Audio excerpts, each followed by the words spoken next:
Di balik lezatnya nasi tempong Bu Sarti, tersembunyi sambal iblis yang memakan jiwa setiap orang yang mencicipinya. Selamat datang di Jagat Demit, membuka gerbang dunia tak kasat mata. Di sebuah sudut jalan di Banyuwangi, berdiri warung kecil sederhana dengan papan kayu bertuliskan nasi tempong Bu Sarti. Warung itu awalnya tak terlalu dikenal. Hanya beberapa warga sekitar yang mampir untuk mengisi perut saat siang hari. Nasi tempong yang dijual Bu Sarti sebenarnya biasa saja, dengan sambal pedas, sayur rebus, tempe, tahu, dan ikan asin.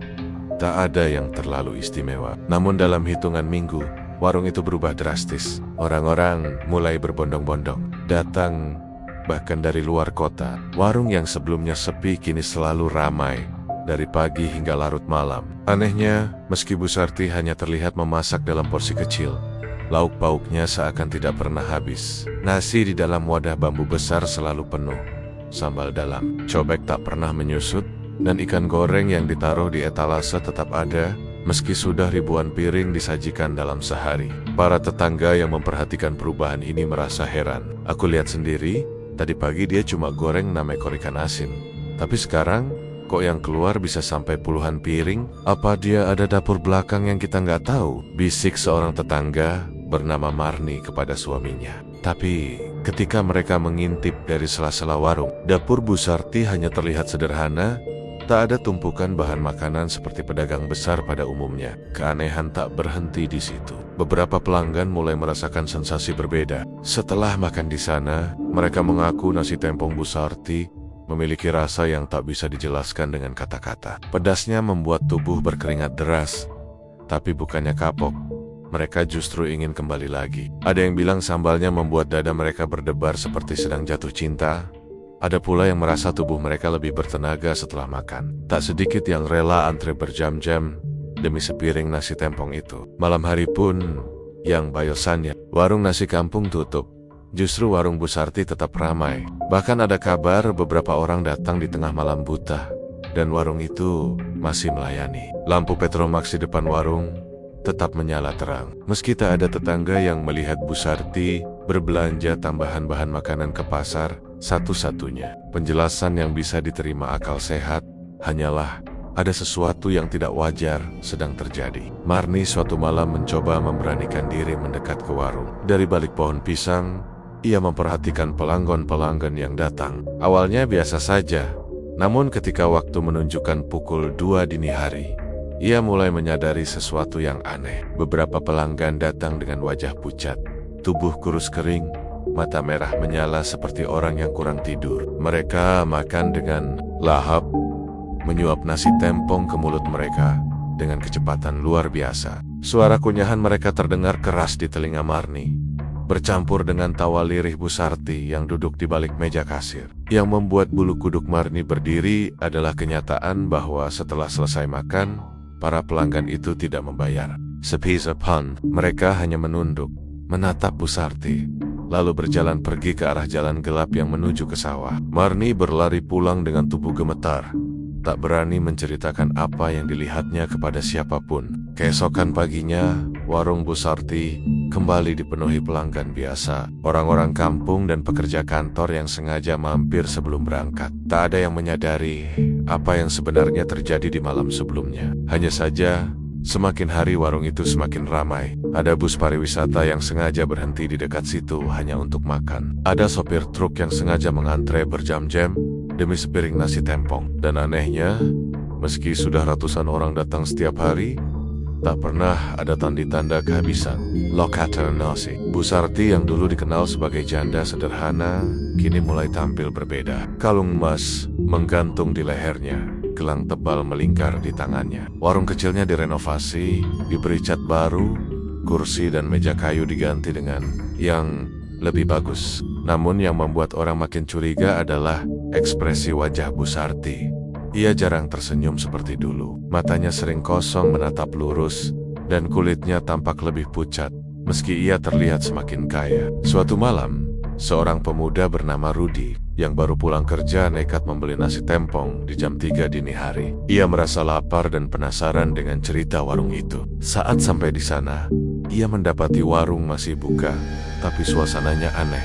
Lampu di dalam warung temaram, hanya beberapa pelanggan yang duduk di meja. Mereka makan dengan lahap, namun wajah mereka tidak normal. Ada yang wajahnya seperti meleleh, ada pula yang matanya kosong seperti mayat. Rudy tertegun, tapi Boost menyambutnya dengan senyum tipis yang membuat bulu kuduknya berdiri. "Makan, nak, masih ada nasi," katanya lirih. Rudy menelan ludah, mencoba memberanikan diri. Ia memesan sepiring, lalu duduk. Ketika nasi tempong disajikan di hadapannya, aroma pedas sambal langsung menusuk hidungnya. Tapi ada bau lain yang samar, seperti amis, darah bercampur anyir daging busuk. Rudy hampir tak sanggup menelan.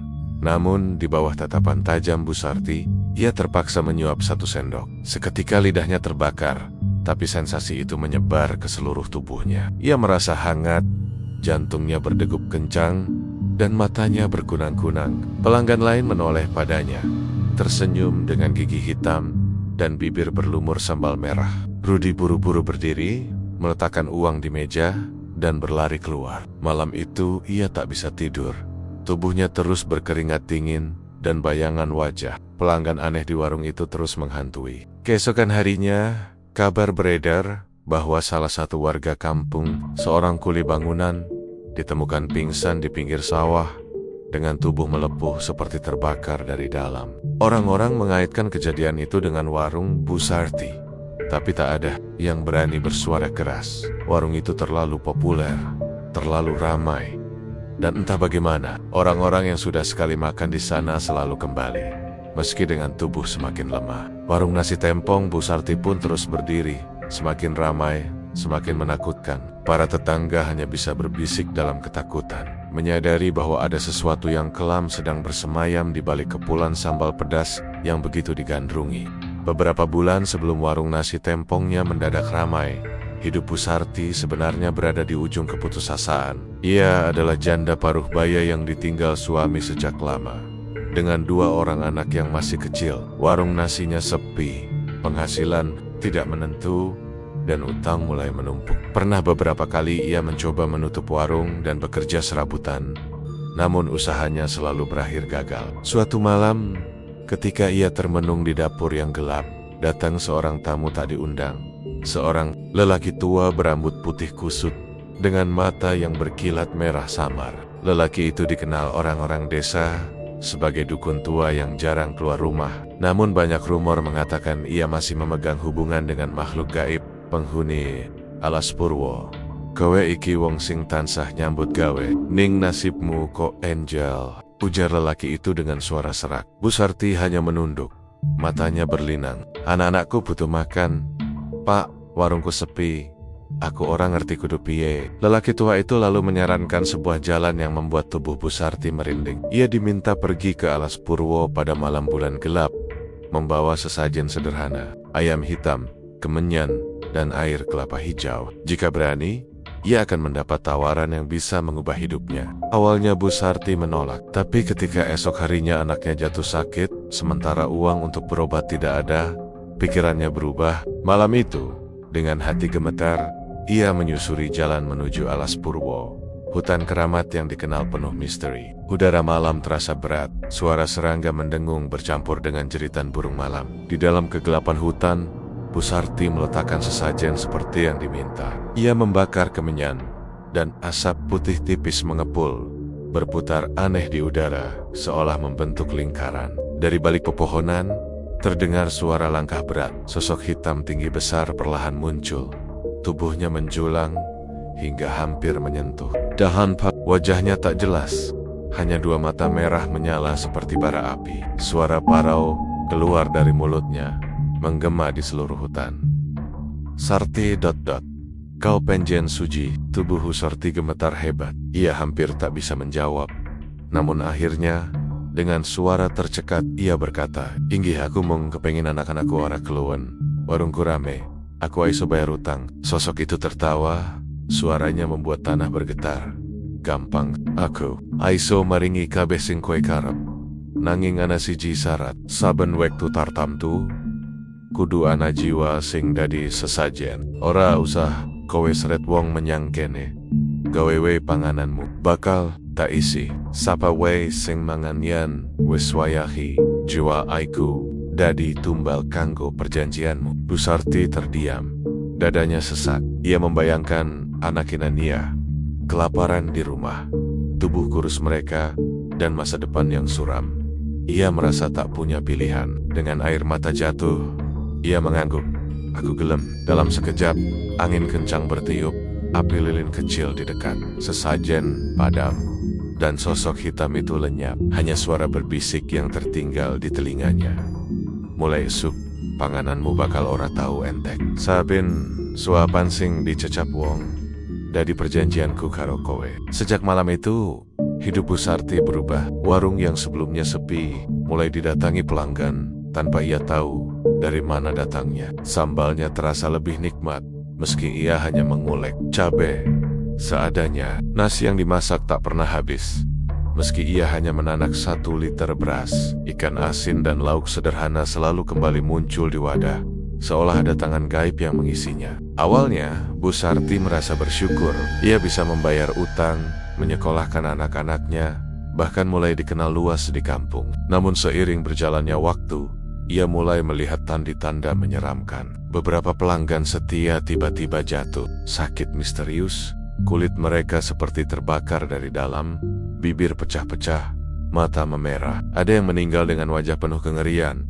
Lidahnya menjulur seolah masih kepedasan. Warga sekitar mulai bergosip, mengaitkan kematian aneh itu dengan warung Busarti. Tetapi orang-orang tetap datang, karena rasa nasi tempong itu seakan membuat mereka ketagihan. Suatu malam, Busarti bermimpi kembali berada di tengah alas Purwo.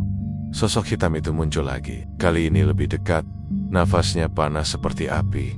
Sesajenmu wis tak tampa, nanging ojo lali, kowe kudu terus nyediani. Yen ora, aku sing bakal njupuk awakmu. Busarti terbangun dengan tubuh basah oleh keringat. Dari dapurnya terdengar suara gemerincing piring, padahal ia tinggal sendirian. Saat ia mengintip, ia melihat kuali besar di pojok dapur, berisi cairan merah pekat, bergolak sendiri tanpa api di bawahnya. Bau amis, darah menyengat, bercampur dengan aroma cabai yang ia kenal. Ia hampir pingsan. Namun tiba-tiba mendengar suara anaknya yang terbangun meminta makan. Dengan tangan gemetar, ia menyajikan nasi tempong seperti biasa, berusaha menutupi rasa takutnya. Hari-hari berikutnya, Busarti semakin larut dalam perjanjian itu. Setiap kali ia merasa ragu, sosok hitam itu muncul dalam mimpi atau sekilas bayangan di belakang warung, mengingatkan perjanjian mereka. Dan setiap kali ada pelanggan yang tubuhnya merana atau meninggal setelah makan di warungnya, Busarti hanya bisa menutup telinga dari bisik-bisik warga, karena ia tahu itu adalah harga yang harus dibayar dari janjinya di hutan alas Purwo. Ketenaran warung nasi tempong Busarti semakin menyebar ke berbagai penjuru Banyuwangi. Tak hanya orang kampung, kini pegawai kantor, sopir angkutan, bahkan para wisatawan yang berkunjung ke daerah itu rela singgah demi mencicipi sambal pedas legendarisnya. Mereka mengatakan sambal Busarti punya cita rasa yang berbeda dari sambal manapun di Banyuwangi. Pedasnya memang membakar, tapi bukan sekadar di lidah. Sensasi itu menjalar ke seluruh tubuh, membuat jantung berdebar, dada terasa panas, dan otot-otot seolah berisi tenaga baru. Banyak orang yang mengaku setelah makan di sana, rasa lelah seharian bekerja langsung lenyap. Ada pula yang bilang bahwa mereka jadi merasa lebih percaya diri, lebih berani menghadapi apapun setelah menikmati sepiring nasi tempong itu. Awalnya semua orang menganggapnya sekadar keunikan rasa sambal racikan Busarti. Namun perlahan, tanda-tanda mengerikan mulai muncul. Seorang pelanggan bernama Pak Leman, seorang sopir truk, menjadi korban pertama. Setelah 3 kali berturit-turit makan nasi tempong Busarti, ia mulai merasakan gejala aneh. Dadanya terasa panas, bukan seperti pedas cabai biasa, melainkan seperti bara api yang menyala dari dalam. Malam hari ia mengigau, tubuhnya bergetar, dan kulitnya berkeringat deras. 3 hari kemudian, ia ditemukan oleh keluarganya dengan kondisi kulit di bagian dada melepuh seperti terbakar, padahal tidak ada api maupun air panas yang menyentuh tubuhnya. Warga sekitar heboh, namun anehnya, tidak ada yang menghubungkan langsung dengan warung Busarti. Sebagian justru masih antre di sana, mengatakan bahwa pedas itu candu yang tak bisa dilepaskan. Kejadian serupa menimpa seorang ibu rumah tangga, Bu Ratna, yang dikenal sering membeli nasi tempong Bu Sarti untuk makan malam keluarganya. Suatu malam, ketika ia sedang mencuci piring, tiba-tiba ia berteriak histeris. Suaminya berlari menghampiri dan mendapati tubuh istrinya berasap. Kulit tangannya melepuh dan matanya melotot seperti terbakar dari dalam. Bau hengges tersiam, seakan tubuh manusia bisa terbakar tanpa api. Kejadian ini membuat warga semakin resah. Tapi tetap saja warung itu tidak pernah sepi. Yang aneh, semakin banyak korban yang jatuh sakit, semakin ramai pula warung itu dipenuhi pelanggan. Seolah rasa pedas itu bukan hanya sekadar sambal, melainkan sesuatu yang membuat orang tak bisa berhenti datang. Malam-malam tertentu, pelanggan terlihat memegangi dada mereka sambil tetap menyuap nasi tempong ke mulut, meski keringat bercucuran dan wajah mereka memerah. Seperti ada kekuatan yang memaksa mereka untuk terus makan. Bu Sarti sendiri hanya menatap dengan senyum tipis, seolah tahu persis apa yang sedang terjadi. Tetangga-tetangga yang curiga mulai memperhatikan gerak-gerik Bu Sarti. Mereka pernah melihatnya mengulek sambal sendirian di dapur tengah malam. Tapi dari balik jendela, tampak ada bayangan tangan lain yang hitam besar ikut mengaduk cobek. Ada juga yang mencium bau amis darah bercampur cabai yang keluar dari warung ketika dini hari. Namun setiap kali ada yang berusaha menanyakan hal itu, Bu Sarti hanya menjawab datar, "Itu cuma perasaanmu saja. Sambalku ini cuma dari cabai dan terasi." Biasa. Rudi, pemuda yang pernah hampir pingsan setelah mencoba nasi tempong tengah malam, kembali merasa penasaran. Ia mengumpulkan keberanian untuk mengajak dua temannya menyelidiki lebih jauh. Suatu malam, mereka duduk di warung hingga larut berpura-pura sebagai pelanggan. Saat waktu menunjukkan pukul 2 pagi, warung masih tetap ramai. Namun pengunjungnya bukan lagi orang-orang biasa. Rudi melihat jelas beberapa pelanggan yang wajahnya pucat, matanya merah, dan kulitnya tampak mengelupas. Mereka tetap makan dengan lahap, tangan gemetar menyuap nasi dan sambal ke mulut. Sementara darah menetes dari sudut bibir mereka. Sensasi mengerikan itu membuat salah satu teman Rudi muntah di bawah meja. Tapi anehnya, tidak ada satupun pelanggan maupun Bu Sarti yang menoleh. Mereka seperti larut dalam ritual makan yang tak bisa dihentikan. Malam itu, Rudi melihat sesuatu yang tak bisa dilupakan seumur hidupnya. Ketika Bu Sarti mengulek sambal baru, ia melirik sekilas ke arah cobek besar.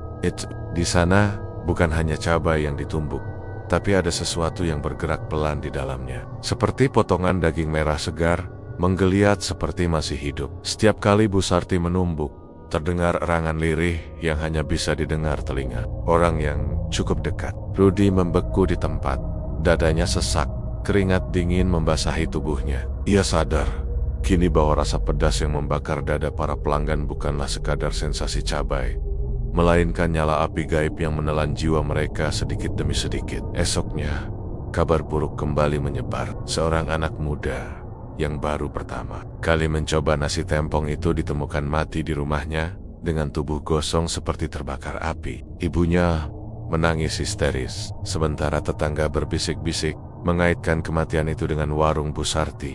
Namun anehnya, semakin menyeramkan cerita yang beredar, semakin banyak pula orang yang penasaran dan datang mencicipi. Warung Atikini bukan sekadar tempat makan, melainkan magnet gaib yang mengikat siapapun yang sudah sekali mencoba. Orang-orang seperti lupa rasa takut, tergantikan oleh dorongan yang tak bisa dikendalikan untuk kembali merasakan sambal yang membakar jiwa. Sementara itu, Bu Sarti hanya duduk di balik meja kasir, menatap pelenggan-pelenggonia dengan tatapan kosong dalam lubuk hatinya.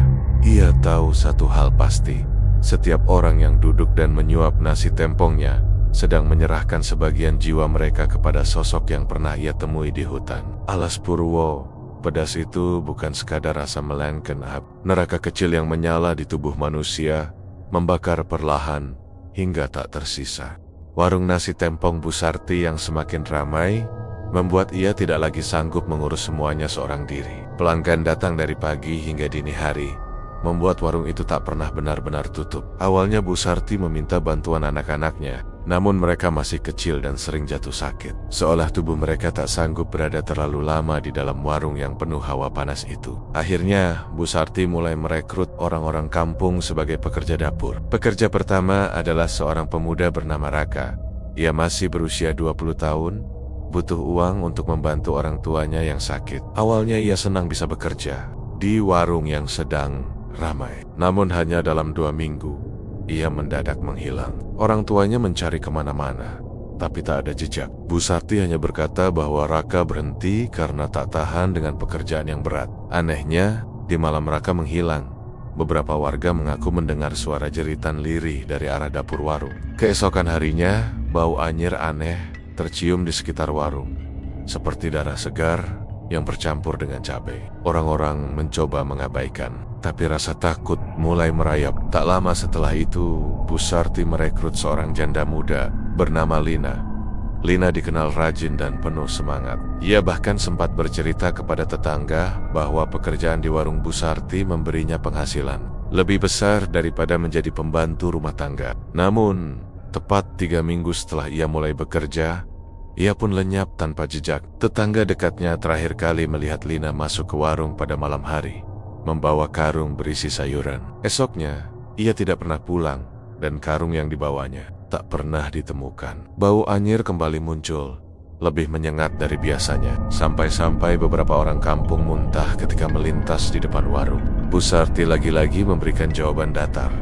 Lina itu pulang kampung, mungkin tidak pamit sama kalian. Namun ada yang melihat sesuatu yang tak bisa mereka lupakan. Seorang anak kecil mengaku melihat Lina terakhir kali lewat jendela warung. Wajahnya pucat, matanya kosong, dan mulutnya bergerak seperti sedang berteriak, namun tak ada suara yang keluar. Setelah itu, bayangan Lina ditelan kegelapan dapur. Sejak kejadian itu, gosip mulai merebak. Orang-orang berbisik bahwa siapapun yang bekerja di warung Bu Sarti tak akan pernah bertahan lama. Mereka hanya menjadi bahan bakar untuk sesuatu yang tak terlihat. Namun anehnya, masih saja ada yang mau bekerja di sana, tergiur oleh upah yang besar dan makanan gratis. Beberapa karyawan berikutnya pun menghilang dengan pola yang sama. Mereka masuk bekerja, bertahan 2 hingga 3 minggu, lalu lenyap tanpa meninggalkan kabar. Keluarga mereka melapor ke kepala desa, tapi tak pernah ada bukti yang bisa menjerat Bu Sarti. Setiap kali ditanya, ia hanya mengangkat bahu dan berkata, mungkin mereka sudah bosan. Warung ini memang berat kerjanya. Tetangga yang tinggal paling dekat dengan warung, seorang wanita tua bernama Lastri, mulai tak tahan dengan bau aneh yang semakin sering muncul. Ia beberapa kali terbangun di tengah malam karena mencium aroma anyir bercampur cabai, begitu pekat hingga membuat tenggorokannya perih. Suatu malam, ia memberanikan diri mengintip lewat celah dinding warung yang rapuh. Dari sana, ia melihat pemandangan yang membuatnya hampir pingsan. Di dapur, Bu Sarti sedang berdiri di depan kuali besar. Cairan merah pekat mendidih di dalamnya, bercampur dengan potongan yang sekilas tampak seperti daging manusia. Dan di samping kuali itu, ada sosok hitam besar yang berdiri mengawasi. Matanya merah menyala. Lastri menutup mulutnya rapat-rapat agar tidak berteriak. Ia berlari pulang. Tubuhnya gemetar hebat. Dan sejak malam itu, ia jatuh sakit. Setiap kali ia mencoba menceritakan apa yang dilihatnya, lidahnya terasa keluh, seolah ada sesuatu yang menekan tenggorokannya. Tak lama kemudian, Lastri ditemukan meninggal di rumahnya, dengan wajah membiru dan mata melotot. Orang-orang semakin yakin ada sesuatu yang jahat bersemayam di warung Bu Sarti. Tapi mereka juga tahu, siapapun yang terlalu banyak bertanya akan berakhir dengan cara mengenaskan. Meski gosip menyeramkan itu menyebar, warung tetap ramai. Pelanggan seperti tak peduli. Mereka hanya memikirkan rasa sambal yang membakar dada, rasa yang membuat mereka lupa pada rasa takut. Bahkan beberapa orang dari luar daerah sengaja datang hanya untuk mencari sensasi pedas itu. Yang lebih mengerikan, beberapa dari mereka pun ikut menghilang setelah sering berkunjung. Ada yang terakhir terlihat makan di warung, lalu tidak pernah kembali ke rumah. Keluarganya mencari ke sana kemari, tapi seolah tanah menelan mereka hidup-hidup. Pada titik ini, tetangga mulai sadar bahwa warung itu bukan lagi sekadar tempat makan, melainkan gerbang ke sesuatu yang kelam. Setiap karyawan yang masuk ke dapur seakan hanya punya satu takdir, menjadi bagian dari sesajen yang tak pernah terpuaskan. Bau anyir yang menyengat setiap dini hari menjadi saksi bisu, tanda bahwa ada daging yang dikorbankan, entah dari siapa, untuk menjaga perjanjian Busarti dengan makhluk yang pernah ia temui di Alas Purwo. Keanehan di warung nasi tempong Busarti semakin tak bisa dibantah. Jika biasanya nasi yang dimasak pagi hari akan basi dalam 24 jam, di warung itu nasi seolah memiliki kehidupan sendiri. Dibiarkan berhari-hari pun tetap pulen, wangi, dan hangat seperti baru saja keluar dari kukusan. Lauk pauk seperti ikan asin, tempe goreng, dan sayur rebus yang mestinya layu atau keras, tetap segar seakan tidak mengenal waktu. Beberapa orang yang tinggal di sekitar warung memperhatikan hal ini dengan rasa takut bercampur heran. Mereka tahu betul Busarti tidak pernah membeli beras dalam jumlah banyak, tapi wadah bambu di warungnya selalu penuh. Bahkan pernah ada seorang pelanggan yang iseng meminta Busarti membungkus nasi tempongnya untuk dibawa pulang dan tidak dimakan langsung. 3 hari kemudian, nasi itu masih hangat ketika dibuka, sambalnya masih segar, dan lauknya tak berubah sama sekali. Pelanggan itu menceritakan kepada tetangganya, membuat banyak orang penasaran. Namun, sebagian yang mencoba hal serupa justru mengalami kejadian aneh. Ada seorang pemuda bernama Joko yang menyimpan nasi tempong Busarti di rumahnya selama seminggu. Bukannya basi, nasi itu tetap utuh. Tapi setiap malam Joko mendengar suara aneh dari arah dapur. Suara seperti orang sedang mengaduk, disertai desis halus. Pada malam ke-7, Joko melihat jelas ada tangan hitam besar keluar dari wadah bambu, mengaduk nasi yang ia simpan. Tangannya panjang, dengan kuku tajam berwarna merah, seakan mengotori nasi itu dengan sesuatu yang tak terlihat. Keesokan paginya, Joko ditemukan pingsan di dapurnya, dan nasi itu hilang tanpa jejak. Kisah itu menyebar, tapi bukannya membuat warung sepi, malah semakin ramai. Orang-orang semakin yakin ada sesuatu yang istimewa dari makanan Busarti, sesuatu yang tidak dimiliki warung lain. Bagi mereka yang tidak tahu, itu adalah berkah. Namun bagi yang peka, itu adalah kutukan yang menakutkan. Tetangga terdekat, seorang pemuda bernama Budi, pernah mengintip warung Busarti ketika ia sedang menanak nasi tengah malam. Dari balik celah pintu, ia melihat sesuatu yang membuat darahnya membeku. Busarti memang tampak duduk di dapur, tapi bukan ia yang mengaduk nasi dalam kukusan besar. Ada sepasang tangan hitam kekar yang keluar dari kuali, mengaduk perlahan sambil mengeluarkan suara mendengus. Bau amis darah bercampur aroma cabai memenuhi udara. Sesekali Busarti melirik ke arah bayangan itu, lalu mengangguk pelan, seolah sedang menerima instruksi. Budi buru-buru mundur, menutup mulut agar tidak berteriak, lalu kabur ke rumahnya. Sejak malam itu, ia sakit keras, tubuhnya kurus, dan matanya cekung, seperti ada yang terus menguras tenaganya. Ia akhirnya meninggal sebulan kemudian, dan orang-orang mengaitkannya dengan apa yang mungkin ia lihat di warung Busarti. Fenomena nasi dan lauk yang tidak pernah basi juga membuat warga semakin curiga. Mereka memperhatikan bahwa lalat tak pernah hinggap di warung itu. Padahal warung lain di kampung selalu kesulitan dengan serangan lalat, terutama saat musim panas. Tapi di warung Busarti, tak ada satu ekor pun lalat berani mendekat. Bahkan anjing-anjing liar di sekitar kampung selalu menggonggong setiap kali melintas di depan warung. Bulu mereka berdiri, ekor mereka masuk di antara kaki, seolah melihat sesuatu yang tak kasat mata. Suatu malam, seorang pria tua bernama Karno mencoba membuktikan sendiri. Ia membeli sebungkus nasi tempong, lalu membawanya pulang, meletakkannya di meja ruang tamu. Ia bersumpah tidak akan menyentuhnya hingga beberapa hari ke depan. Pada hari kelima, saat ia membuka bungkus itu, nasi dan lauknya masih utuh. Tapi Karno hampir pingsan ketika melihat sekilas ada sesuatu yang bergerak di antara nasi putih.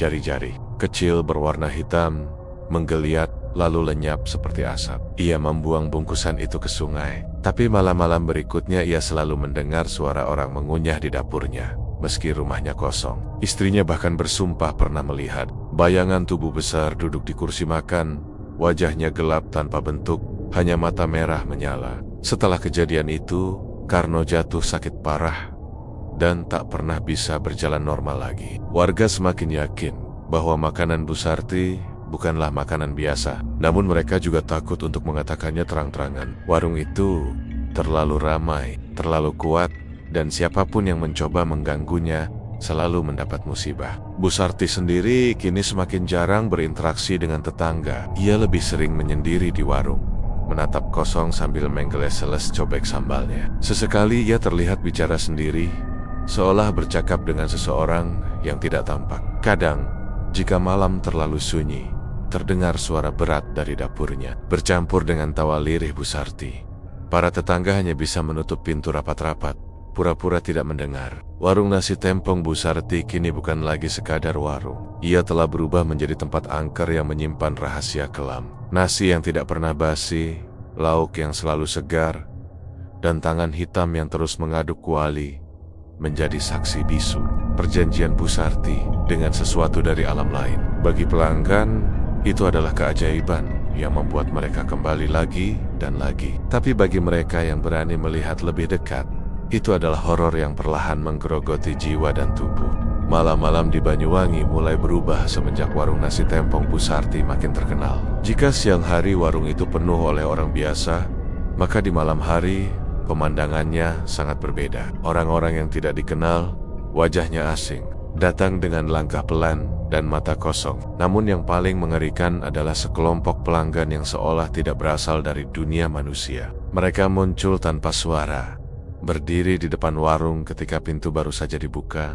Tubuhnya tinggi kurus, kulitnya pucat seperti kain mori, dan bola matanya merah menyala seakan bara api yang tak padam. Mereka duduk dengan tenang di meja pojok, tak banyak bicara. Namun begitu nasi tempong tersaji, mereka melahapnya dengan lahap tak terkendali. Satu piring bukan cukup, bahkan 3 atau 4 piring pun masih terasa kurang. Mereka makan dengan gerakan cepat, piring beradu satu sama lain. Sambal pedas yang seharusnya membakar lidah manusia, justru mereka hirup langsung seolah itu hanya kuah segar. Suara mereka ketika mengunyah terdengar basah dan seram, seperti daging mentah yang dicabik-cabik. Bu Sarti tidak pernah menegur mereka. Justru, dengan wajah datar, ia menyajikan lebih banyak piring untuk para makhluk itu. Pelayannya yang masih tersisa pernah bercerita bahwa ia melihat nasi yang disajikan untuk mereka bukanlah nasi biasa. Sekilas tampak nasi putih dengan sambal merah, tetapi di matanya, yang kebetulan tidak sengaja menoleh dengan sudut berbeda, nasi itu berubah menjadi gumpalan daging mentah bercampur darah segar, sementara sambalnya tampak seperti cairan hitam pekat dengan jelambang-jelambang busa. Pelayannya ingin muntah, tetapi lidahnya keluh, dan tubuhnya seperti terkunci. Setelah malam itu, pelayan itu pun tak pernah lagi terlihat bekerja di sana. Entah kemana perginya. Pagi harinya, setelah para pelanggan aneh itu pergi, selalu tersisa hal-hal janggal. Meja kayu yang mereka duduki penuh bercak darah segar, bahkan menetes ke lantai. Tak hanya itu, kadang ditemukan serpihan kuku panjang berwarna hitam, rambut kusut basah, atau potongan kulit yang menempel di kursi. Anehnya, jika orang biasa duduk di sana, bercak itu lenyap dari pandangan, seakan meja itu kembali bersih. Namun bagi orang-orang yang memiliki mata batin tajam, pemandangan itu begitu nyata dan membuat bulu kuduk berdiri. Suatu ketika, seorang pelanggan manusia yang baru pertama kali datang ke warung itu kebetulan duduk di kursi yang semalam dipakai makhluk-makhluk tersebut. Ia merasakan hawa dingin menusuk, seolah duduk di atas batu nisan basah. Belum sempat ia menghabiskan makanannya, kulit punggungnya terasa gatal. Saat digaruk, kulit itu tiba-tiba terkelupas dengan mudah, meninggalkan luka merah yang mengeluarkan cairan seperti terbakar. Orang itu menjerit keras, membuat semua pengunjung terkejut. Namun anehnya, saat ia dibawa keluar, teriakan itu berhenti seketika dan tubuhnya langsung kaku seperti patung. Matanya melotot ke arah warung. Sejak kejadian itu, kursi pojok tersebut semakin jarang diduduki pelanggan manusia. Karena kabar angker menyebar dengan cepat, tetangga warung sering mendengar suara ramai di tengah malam, meski dari luar terlihat sunyi. Ada suara kursi bergeser, gelas beradu, bahkan tawa serak yang panjang dan menggema. Pernah suatu malam seorang warga nekat mengintip dari celah pintu ketika warung itu masih buka. Apa yang ia lihat membuatnya hampir gila.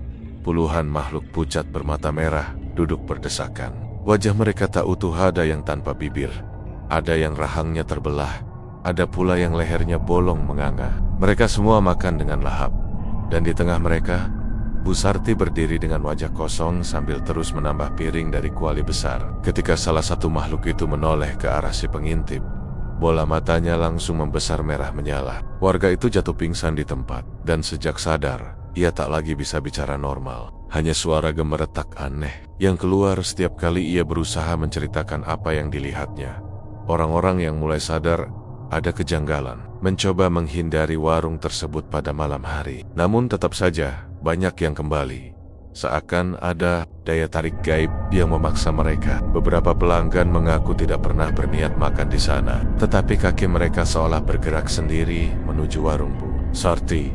Mereka baru sadar setelah duduk dan mendapati sepiring nasi tempong panas sudah tersaji di depan mereka. Rasanya memang luar biasa, pedasnya membuat candu.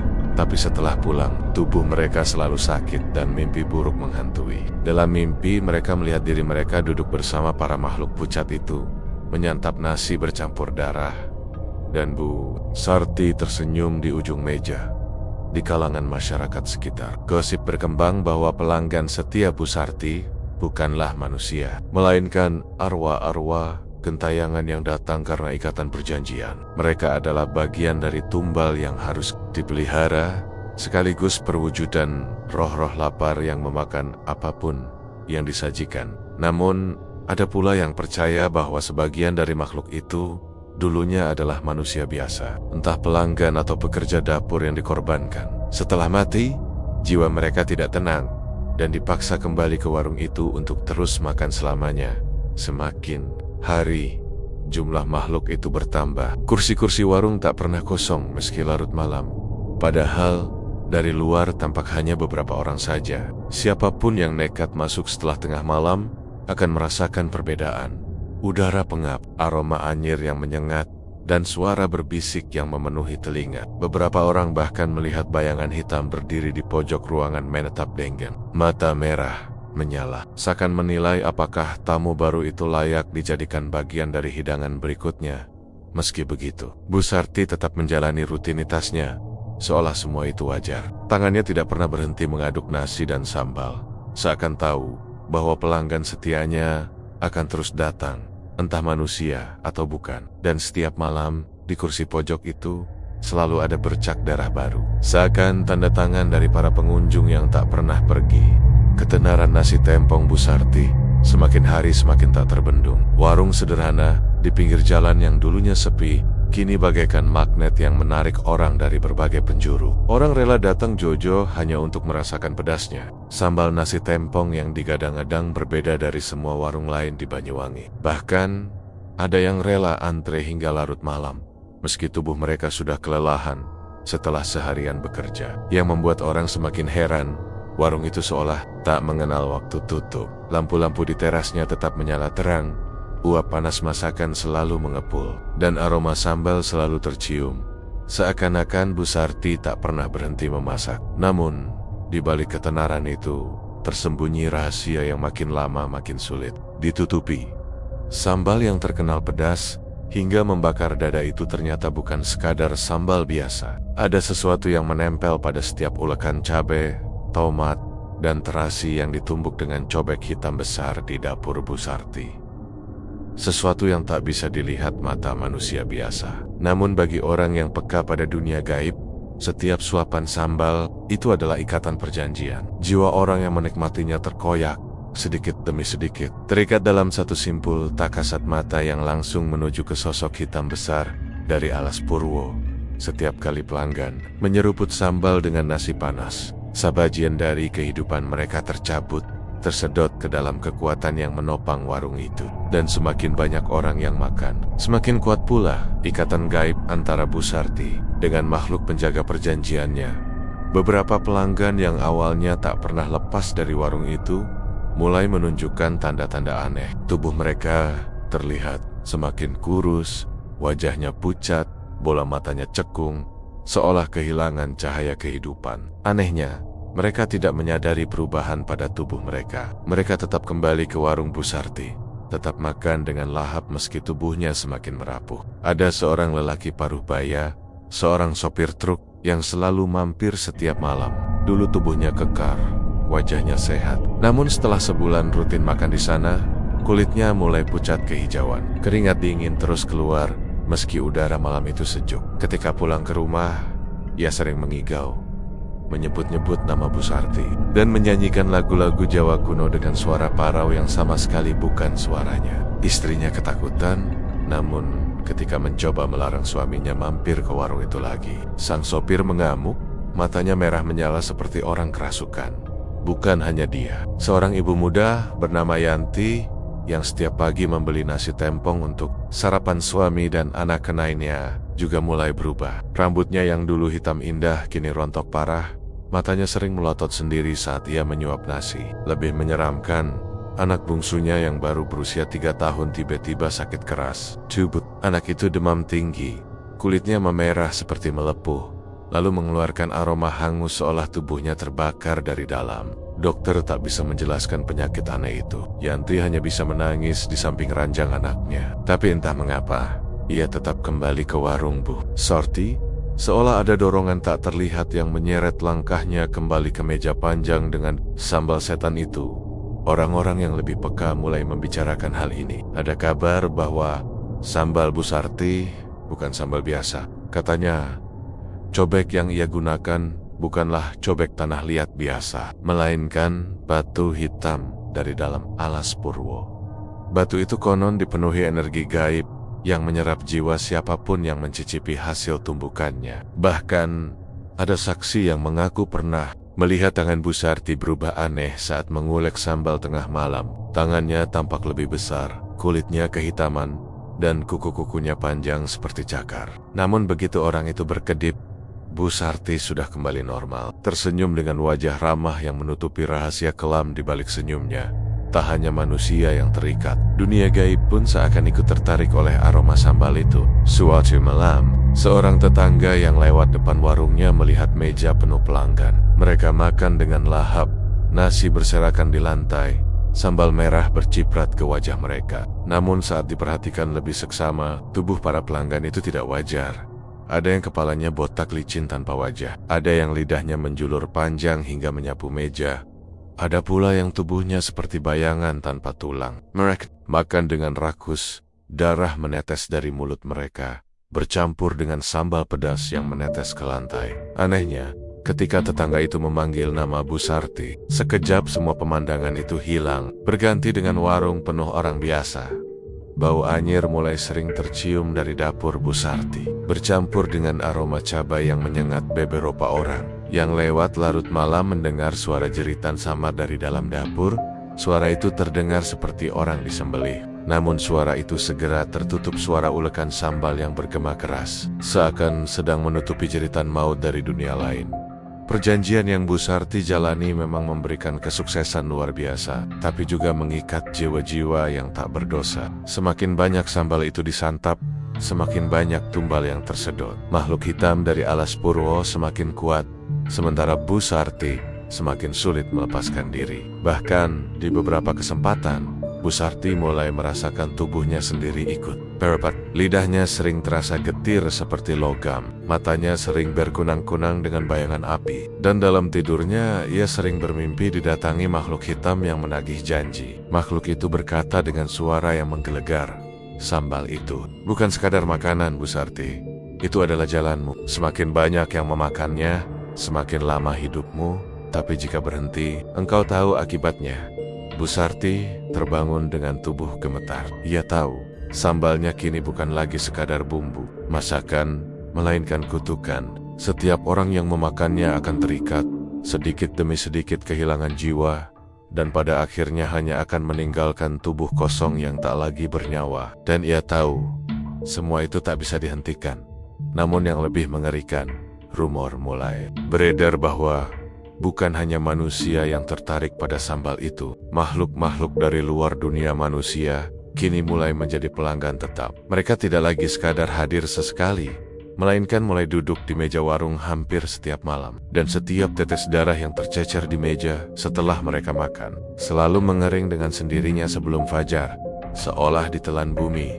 Kutukan sambal iblis itu semakin kuat, dan Bu Sarti, entah dengan sadar atau tidak, sudah menjadi bagian dari permainan iblis yang tak akan membiarkannya mundur. Malam itu suasana di sekitar warung nasi Tempong Bu Sarti terasa begitu mencekam. Warga desa yang sudah lama menyimpan curiga akhirnya tak tahan lagi. Bau anyir yang sering tercium dari dapur, hilangnya para pekerja, dan gosip tentang pelanggan misterius dengan mata merah bercahaya sudah menjadi bisik-bisik yang tak bisa ditutupi lagi. Mereka datang baru Mairami, membawa obor, cangkul, dan bambu runcing.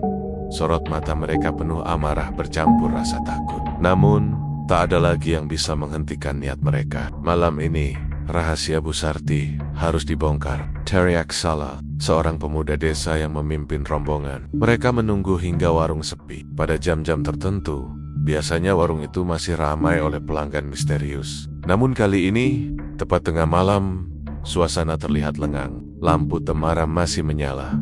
Kursi-kursi kosong berderet rapi, dan aroma nasi tempong yang biasanya menggoda kini terasa berbeda, menyengat, getir, bercampur bau anyir daging terbakar. Beberapa orang ragu untuk melangkah, tapi suara-suara desisan angin dari arah dapur membuat mereka yakin ada sesuatu yang disembunyikan. Ketika mereka mendobrak pintu belakang warung, jeritan perempuan terdengar melengking. Bu Sarti muncul dengan wajah pucat pasi, rambut terurai berantakan, matanya merah berkilat. "Apa yang kalian lakukan di sini?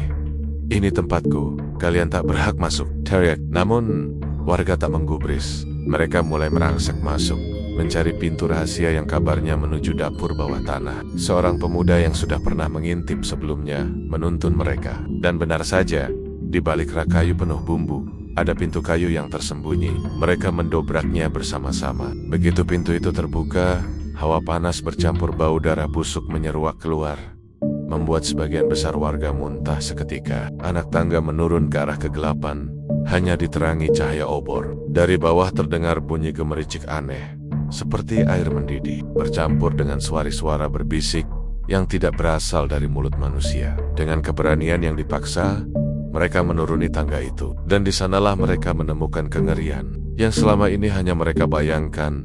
Sebuah kuali raksasa dari besi hitam, mendidih dengan cairan merah kehitaman. Di dalamnya mengapung potongan tubuh manusia, tangan, kaki, bahkan wajah yang masih utuh, dengan mata terbuka, seolah menatap ke arah mereka. Cairan itu bergelembung, mengeluarkan uap panas yang berbau daging terbakar. Warga menjerit histeris. "Astagfirullah, ya Allah, ini apa? Apa yang kau lakukan, Sarti?" Salah seorang lelaki tua berteriak sambil gemetar. Namun Bu Sarti hanya tertawa. Tawanya melengking panjang, menggelegar di ruang bawah tanah yang sempit. "Kalian pikir kenapa warungku selalu ramai? Kalian pikir kenapa nasi tempongku tak pernah basi? Inilah rahasiaku. Mereka yang makan di warungku memberi bagian dari jiwanya. Dan kuali ini adalah jantung dari semua kekayaan yang kalian iri dariku." Matanya merah semakin menyala, tubuhnya tampak bergetar. Lalu tiba-tiba dari dalam kuali muncullah meklek-meklek menyeramkan. Tubuh tinggi kurus, kulit hitam legam, mata merah menyala, mulutnya penuh gigi tajam. Mereka merangkak keluar dari kuali, meneteskan cairan merah kehitaman ke lantai. Warga berteriak panik, sebagian langsung lari, tapi sebagian lagi mencoba melawan dengan obor dan cangkul. Sayangnya, obor itu tak mempan. Begitu mengenai tubuh makhluk itu, api justru padam, seakan tertelan oleh kegelapan. Salah satu makhluk menerkam seorang pemuda, mencabik perutnya, dan darahnya langsung disedot. Jeritan mengerikan memenuhi ruang bawah tanah.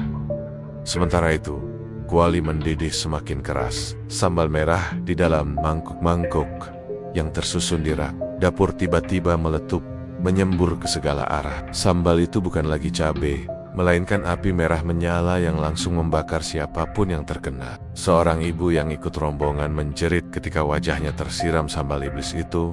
Kulitnya melepuh seketika, tubuhnya terbakar dari dalam. Satu persatu warga yang mencoba bertahan akhirnya tersungkur. Lantai basah oleh darah dan cairan hitam yang kental. Bau daging terbakar memenuhi udara. Di tengah kekacauan itu, Bu Sarti berdiri di samping kuali sambil tertawa histeris. "Kalian semua akan menjadi bagian dari sajian terakhirku. Lihatlah, ini akhir dari kalian dan awal dari kekekalanku." Namun tawa itu tiba-tiba berubah menjadi jeritan. Dari dalam kuali, cairan merah kehitaman mulai meluap. Suhu panasnya luar biasa. Bahkan makhluk hitam itu pun terlihat panik, berusaha kembali masuk ke dalam kuali, seolah takut. Bu Sarti mencoba menahan tepi kuali agar tidak meluap, tapi tangannya langsung melepuh, kulitnya meleleh. Tidak, aku belum siap, aku masih ingin. Tubuh Bu Sarti tersedot masuk ke dalam kuali. Ia meronta, tangannya berusaha meraih sesuatu, tapi tubuhnya perlahan meleleh seperti lilin. Teriakan terakhirnya menggema, "Aku ingin kekal, jangan tinggalkan aku." Lalu hening. Hanya suara mendidih yang tersisa. Warga yang selamat, hanya segelintir, berlari keluar dengan tubuh penuh luka dan darah. Tapi begitu mereka menoleh ke belakang, warung itu sudah berubah. Api merah menjilat seluruh bangunan, tapi api itu bukan api biasa, tak ada asap. Hanya cahaya menyala-nyala, seakan berasal dari dunia lain. Dari dalam api terdengar suara-suara jeritan, tangisan, dan tawa Bu Sarti yang menggema panjang. Lagi, makanlah nasi tempongku.